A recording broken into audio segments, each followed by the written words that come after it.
I have a complicated relationship with my liver labs. Anyone else? It's this quarterly ritual where I stare at the numbers and try to calculate whether my ALP is going down means anything or if I'm just bad at statistics. Spoiler, I am bad at statistics, but I am very interested in what is actually moving those numbers. Today we're going to talk specifically about what exercise and walking does to liver health, including what the research says, what we know about PSC specifically, and what the practical implications are. This video is brought to you by A Hummingbird's Journey. End of life can be tough, and a debt doula can help guide you and your loved ones through that journey with peace and dignity. If you're seeking support during those tender times, visit ahummingbirdsjourney.com to find the answers and comfort you need. The link is in the description. Let's start with blood flow because it's fundamental. During moderate exercise, cardiac output increases. Your heart pumps more blood per minute. Hepatic blood flow, the circulation through your liver, also increases with aerobic exercise.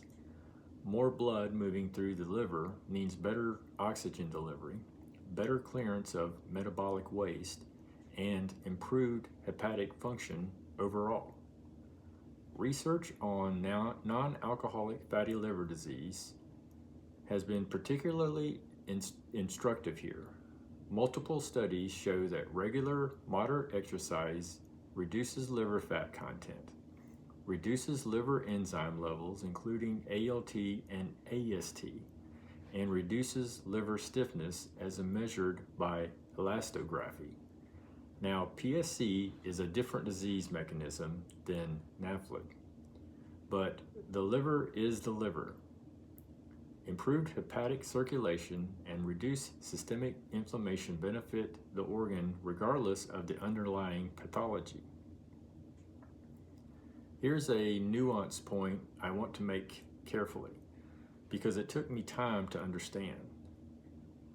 ALP is one of the primary markers we track in PSC as an indicator of bile duct inflammation.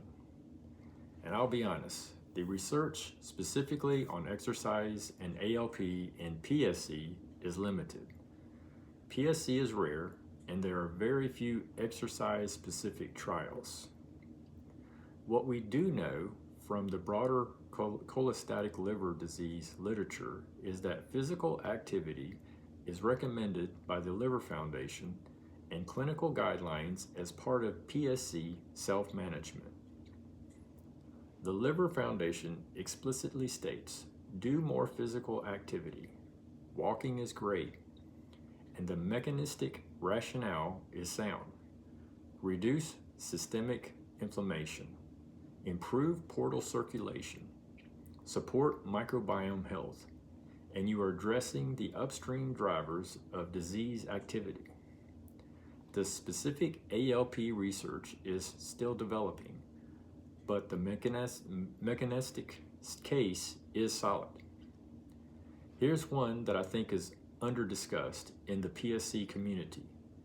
Metabolic bone disease, osteoporosis, osteopenia, is a known complication of PSC. The cholestatic liver disease impairs fat-soluble vitamin absorption, including vitamin D, which is critical for calcium metabolism and bone density. PSC patients have elevated rates of bone mineral density loss. Weight-bearing exercise, and walking is weight-bearing, is one of the most evidence-based interventions for maintaining bone density.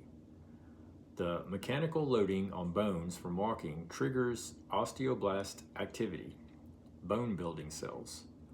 The Liver Foundation specifically mentions weight training alongside walking for PSC patients to protect bones. Walking is your accessible daily weight-bearing intervention. This matters for our long-term quality of life in ways that go beyond what we think of as exercise. Fatigue is the most common symptom in PSC. And for a long time, I thought of my fatigue as purely a consequence of the disease. Something that happened to me. But research suggests it's more bidirectional than that. Elevated inflammatory cytokines, IL-6, TNF-alpha, directly impair mitochondrial function and contribute to that deep, heavy fatigue that isn't just tiredness. It's cellular-level energy depletion. Exercise, including walking, has been shown to improve mitochondrial biogenesis. Your cells literally build more efficient energy factories in response to aerobic exercise. This is why the NIH lupus study found objective improvements in anaerobic threshold. The participants' cells were doing energy metabolism more efficiently. For those of us with PSC fatigue, this is not a peripheral concern, it's central. I've been thinking about the concept of right effort in Buddhist philosophy. The idea that effort should be balanced, neither too tight nor too loose, not forcing, not collapsing.